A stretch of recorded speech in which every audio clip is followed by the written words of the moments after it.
हेर्नुहोस् सबै लेटेस्ट खबरहरू हाम्रो च्यानललाई सब्स्क्राइब गर्नुहोला, सब्स्क्राइब बटन थिचेर र साथसाथै नोटिफिकेसन बेल पनि प्रेस गर्नुहोला नयाँ न्युजहरू हेर्नका लागि।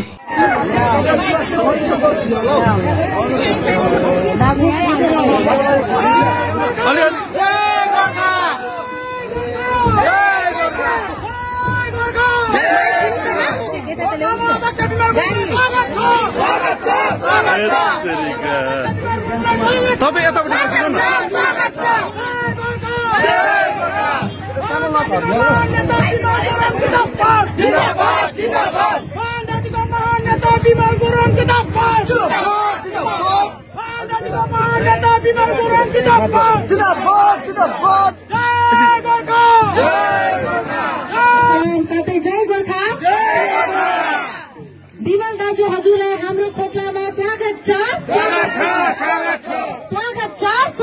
विशेष गरी मोगलावासी अघि यहाँको सम्पूर्ण परिवारलाई मेरो हृदयबाट कोटि पठाउन चाहन्छु। भाइ नवीन जसले आज यो प्रोग्राम सञ्चालन गर्नुलाई धेरै अघिका दिनहरूदेखिको खटेर आएका छन् अनि यहाँका सम्पूर्ण हाम्रा भाइहरू, युवा मोर्चाहरू, नारी मोर्चाहरू सबै खटेर आजको मिटिङ, आजका पथ सभाहरू उहाँले सबैले भोट पारिदिनु रहेका छन्। उहाँलाई मेरो हृदयबाट धेरै सम्झना छन्, माया छन् र म चाहन्छु आज 3.5 वर्ष पश्चात आज हजुरहरूलाई भेट्न पाए अति खुसी लागेका छन्। पहिला त म प्राय 1 महिना 1.5 महिनामा डुवर्सको परिभ्रमण गरेर आउँथे, तर 3.5 वर्ष म यहाँ आउन पाइनँ। यो आउन नपाएको कारणहरू, विषयहरू मैले भनेर साध्य छैन। मैले तपाईलाई कुरा राखेर त्यो एउटा सपना जस्तो हुन्छ जस्तो लाग्छ, किनभने तपाईले मलाई मेरो मजबुरी, मेरो समस्या, मेरो पीर मार्ग तपाईले देख्नु भएन। कति समस्यालाई लिएर म जंगल भड्के होला, कति समस्यालाई लिएर मैले आफ्नो एउटा परिस्थितिलाई अँगाले होला।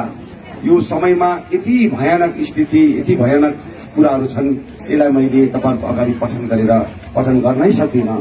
म यति मात्र भन्न चाहन्छु, आज हामी जातिको लडाई लड्दाखेरि, हाम्रो आफ्नो स्वाभिमानको लडाई लड्दाखेरि 3.5 वर्ष विस्थापित हुन पर्यो।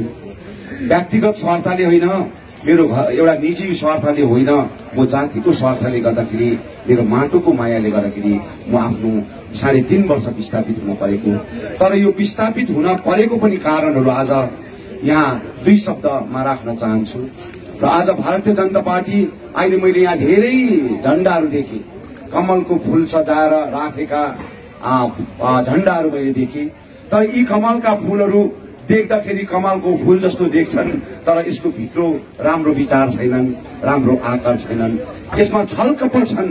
गोर्खा जातिमाथि आज छलकपट गर्ने एउटा यो माथि एउटा झण्डामा छन्। किनभने आज 15 वर्षको समयमा हामीले उहाँलाई दियौं। 15 वर्षको समयमा एउटा काँटी धरी ठोक्ने प्रयास गरेन बीजेपीले। भारतीय जनता पार्टीले आज गोर्खा जातिको इतिहास कोर्नलाई आफ्नो मेनिफेस्टोमा हालेर, संकल्प पत्रभित्र हालेर आज उहाँले केही गर्छु भन्ने उद्देश्य राखेर हामीलाई उहाँले एउटा बाछा गरेका थिए।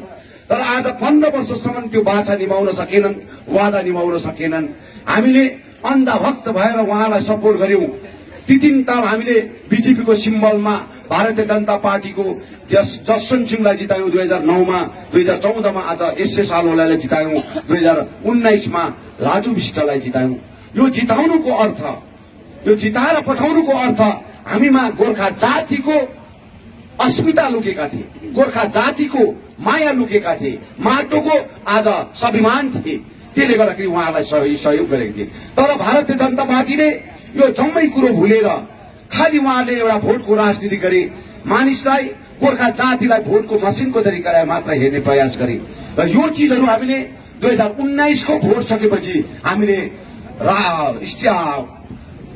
सरकारका, सेन्ट्रल गभर्मेन्टका, युनियन होम मिनिस्टरको मुखारबिन्दबाट यो प्रकारको शब्द पाउँदाखेरि चाहिँ हामी यति साह्रो लज्जित भयो कि उहाँले 2019 को अगाडि गरेको बाछाहरू, उहाँले राखेको कतिवटा हामीलाई एउटा कसमहरू, त्यो कसमहरू 19 बादमा जब उहाँ होम मिनिस्टरको ओभरटेकिङ गरेर उहाँलाई 13 महिना बादमा भेट्दाखेरि उहाँको मुखारबिन्दबाट कि हाम्रो 11 जात गोष्ठी चाहिँ अब हुन्छ कि हुँदैन भन्ने शब्दहरू सोद्धाखेरि उहाँले आसाम के इलेक्शन का बाद में होगा विमल जी, अभी नहीं होगा भन्दाखेरि हाम्रो मुटु कस्तो होला, दिल कस्तो होला। 15 वर्षको समय उहाँलाई दिँदाखेरि आज बिजेपीले के गर्छ कसो गर्छ भन्ने कुरोमा हामी प्रतीक्षा गर्यौं, अन्धभक्त भएर गयौं। आज काश्मीरलाई 2 टुक्रा गरेर लद्दाख बनाउन सक्छ, एनआरसीलाई लागू गराउन सक्छ, 3 तलाकलाई पास गराउन सक्छ, राम मन्दिरलाई आज पास गराउन सक्छ। तर गोर्खा जातिले जुन जातिले आज देशको 7 सिमानामा हो आज खटेर 7 सिमानामा आज गोली खाएर आज देशलाई बचाउने काम गरे, एक कपडा खुन बगाएर आज देशको प्रान्त प्रान्तलाई बचाउने काम गरे। तर गोर्खा जातिलाई आज भारतीय जनता पार्टीले दिएको के नमुना छ त्यो प्रमाण दिन पर्छ भन्ने कुरो आज हामी जंगल जंगलमा आज गाउँ गाउँमा क्षेत्रमा आज बताइरहेको छु कि भारतीय जनता पार्टीले आज ढाँटको राजनीति किन गर्दैछ। यो साना साना बालकका नानीको भविष्यको लागि आज मैले काम गरेको, मैले भन्ने गर्छु, मैले मेरो जिन्दगी जिइसकेको छु, अब जिउनु छ पर्ने जिन्दगी मैले यो साना साना बालकका नानीको लागि जिउन पर्छ भनेर म त्यसै कराई हिँडेको होइन, चिच्चै हिँडेको त्यसै होइन। म हिँडेको आज मेरो नानीको भविष्य बनाउनलाई। तर यो भविष्य तय गर्नलाई मैले आज उहाँलाई दिनुपर्ने योगदान र आज गर्नुपर्ने सहयोग भारतीय जनता पार्टीलाई आज चट्टान जस्तो जग्गामा, बंगालको यो चट्टान जस्तो जग्गामा भारतीय जनता पार्टीको पहिलो पन्थीमा आज मैले कमलको फूल फुलाउने चेष्टा गरेँ। तर भारतीय जनता पार्टीले त्यो कहिले पनि सोचेन। आज बढेर 18 वटा फुलायौं हामीले भारतीय जनता पार्टीलाई 2019 सम्म 18 वटा कमलको फूल फुलायौं। तर 18 वटा फूल फुल्दाखेरि चाहिँ गोर्खा जाति र आज जसले जन्मायो उसलाई हेर्ने प्रयास गरेन, उसलाई मास्ने काम गरे। त्यसले गर्दाखेरि आज भारतीय जनता पार्टीलाई यो 2021 मा सबक सिकाउनुपर्छ। बाबुआमा हो सबक सिकाउनुपर्छ। 2021 मा उहाँलाई राम्रोसँगले सबक सिकाउनु। जसले तपाईको भविष्य, तपाईको नानीको भविष्य आज अन्धकारमा हाल्दैछ भने त्यो पार्टीलाई आज तपाईले हेराउनुपर्छ, देखाउनुपर्छ, तपाईले बताउनुपर्छ। तपाईले हामीले झगडा गरेर लडाई गरेर होइन, तर हामीले ब्यालटले जवाब दिनुपर्छ। यो समय आयो र म चाहन्छु हामी त्यसै एलायन्स भएको होइन। आज टीएमसीसँग डरलाग्दो झगडा भएको हाम्रो 13 जना नानीहरू मारिदिएको। तर आज हामी उहाँहरूसँग किन गठबन्धन हुनु पर्यो? के कारणले गठबन्धन हुनु पर्यो? 13 जना नानी मर्दाखेरि आज बीजेपीको एउटा लिडर पनि आज हाम्रो नानीहरूको घर परिवारमा सहानुभूति दिन आएनन्, सान्त्वना दिन आएनन्। एउटा लिडरले आज एउटा खत पनि लेख्न सकेनन्। आज त्यो चिजहरू जम्मै देख्दाखेरि अब हामी उनीहरूसँग बस्न उचित हुँदैन। अब हामीले उनीहरूसँग बस्नु हो भने अझै 2026 सम्म पर्खिनुपर्छ। अगर 2026 सम्म पर्खिनु हो भने 3 वर्ष त हाम्रो मान्छेले पर्खिन गाह्रो परिरहेका छन्। 3 वर्ष त साह्रो परिरहेछन्। आज पार्टी त आज मानिसले बिर्सिसकेका छन् गोर्खा जनमुक्ति मोर्चा होइन। अब चाहिँ पार्टी बचाउनु भने आज म बाँच्न पर्छ, म बाँच्न पर्छ। म बाँच्यो भने जाति बाँच्छ, पार्टी बाँच्छ र मात्र आज भन्ने हेतुमा आज मैले मिस ममता ब्यानर्जीसँग मैले डल्लै कुरो समर्पित गरेको होइन। मैले गोर्खाल्यान्डलाई तिरञ्जली दिएको होइन। गोर्खाल्यान्डको आन्दोलनलाई, गोर्खाल्यान्डको आवाजलाई म कलकत्ता होस्, दिल्ली होस्, कुनै पनि जग्गामा म खुले आम भन्न सक्छु। खुले आम मेरो जातिको लडाई, अस्मिताको लडाई खुले आम भन्न सक्छु। त्यसले गर्दा मैले 2021 को इलेक्सन उहाँलाई पनि धेरै यो पालिको इलेक्सनमा हामीले सहयोग पुर्याएर आज सरकार बनाउनु पर्छ भन्ने हेतुमा अनि हामीले पनि पर्मानेन्ट पोलिटिकल सल्युसन पहाड तराई डुवर्सको पर्मानेन्ट सल्युसन गर्न पर्छ भन्ने विषयमा उहाँलाई एउटा राखेका छौं। त्यो आधारमा उहाँले केही गर्छु भन्ने उद्देश्य राखेर उहाँले पनि जग्गा जग्गामा पर्मानेन्ट पोलिटिकल सल्युसन म गर्छु भन्ने बाछा दिएका छन्। त्यो आधारमा हामी आएको। त्यसले गर्दा म चाहन्छु यो 2021 अब हाम्रो लागि जीवन र मरणको जस्तो एउटा दिन आएको छन्। त्यसले गर्दा हामीले सबक सिकाउनु पर्छ। यहाँका 2-4 जना व्यक्तिहरू जो चाहिँ आज भारतीय जनता पार्टीले रामको नाममा आज रामको नाममा, भगवानको नाममा पोलिटिक्स गर्दैछ। भगवानको नाममा बुझ्यो नि, राम भनेको भगवान हो। जय श्री राम भनेर भोट माग्नु उचित होइन। अल्लाह भनेर भोट माग्नु उचित होइन।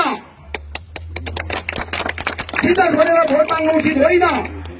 गौतम बुद्ध भनेर भोट माग्नु उचित होइन। तर यहाँ अरू धर्म बस्छन्, अरू प्रान्तमा अरू विभिन्न प्रकारका धर्महरू हामी मिलेर बस्छौं। आज हामी यहाँ आदिवासी बस्छौँ, राजवंशी बस्छौँ, बिहारी, बङ्गाली, मुस्लिम, आज गोर्खे सन्तान बस्छौँ, अनि विभिन्न धर्म बस्छौँ, हामी क्रिस्चियन धर्म बस्छौँ, आज हिन्दू बस्छौँ, आज बुद्धिस्ट बस्छौँ, आज मुस्लिम बस्छौँ, आज यसरी विभिन्न धर्मको विषयहरू मानिसहरू बसोबास गर्छ। तर ती मानिसहरूलाई आज जय श्री राम भन्नै पर्छ, झण्डा बोक्नै पर्छ जय श्री रामको, रथ यात्रा गर्नै पर्छ। अरे क्रिस्चियन दाजुभाइले जय श्री राम भन्न सक्छ? भन्नुहोस् त। मुस्लिम दाजुभाइले जय श्री राम भन्न सक्छ?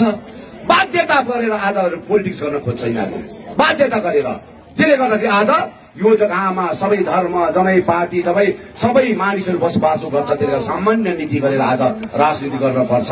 र म चाहन्छु आज तपाईँहरूको पोखला बस्तीमा आएर मैले 2 वचन भन्न पाउँदाखेरि अति खुसी लागेका छन्। अब हाम्रो 28 तारिकको दिन एउटा मास जनसभा भुटानको गेट अगाडि हुन गइरहेका छन्। त्यसमा सबै भेटौँ र अरू कुरोहरू चाहिँ त्यहाँ बातचित गरौँ भन्ने शुभकामना राख्दै हजुरहरूसँग बिदा लिन चाहन्छु। धन्यवाद। जय गोर्खा, जय गोर्खा। सधैँ पहाड अनि डुवर्सको लेटेस्ट समाचारहरू हेर्नका लागि हाम्रो च्यानललाई सब्स्क्राइब गर्नुहोला, सब्स्क्राइब बटन थिचेर।